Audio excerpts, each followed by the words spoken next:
حضرت موسیٰ علیہ السلام کے دور کا واقعہ ہے کہ حضرت موسیٰ علیہ السلام کے دور میں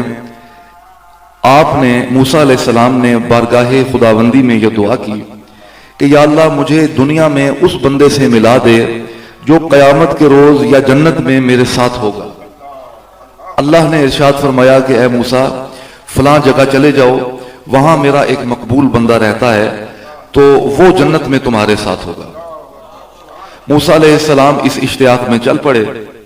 جب اس مقام پر پہنچے اور دیکھا کہ وہ ایک کسائی تھا، گوشت کاٹ رہا تھا، اپنی دکان میں کام میں مصروف تھا، موسیٰ علیہ السلام تا دیر وہاں کھڑے رہے، دیکھتے رہے کہ آخر اس شخص کا کیا عمل ہے کہ کس عمل کی وجہ سے اللہ تعالیٰ نے اسے یہ شرف عطا فرمایا ہے کہ یہ جنت میں میرے ساتھ ہوگا۔ بہت دیر کھڑے دیکھتے رہے لیکن انہیں کچھ ایسی چیز نظر نہیں آئی کہ جو اس بات پر دلالت کرتی ہو۔ جب وہ انسان گھر پہنچا، موسیٰ علیہ السلام بھی اس کے پیچھے چل پڑے۔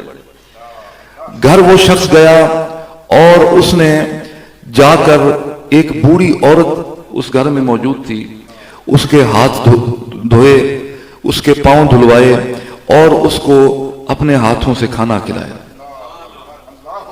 یہ حضرت موسیٰ علیہ السلام دیکھ رہے ہیں۔ جب وہ اس بوڑھی عورت کو موسیٰ علیہ السلام کھانا کھلا رہے تھے تو اس نے اپنے کانپتے ہوئے ہاتھ آسمان کی جانب بلند کیے اور اس نے یہ دعا کی کہ یا اللہ میرے اس بیٹے کو جنت میں موسیٰ علیہ السلام کے ساتھ رکھنا۔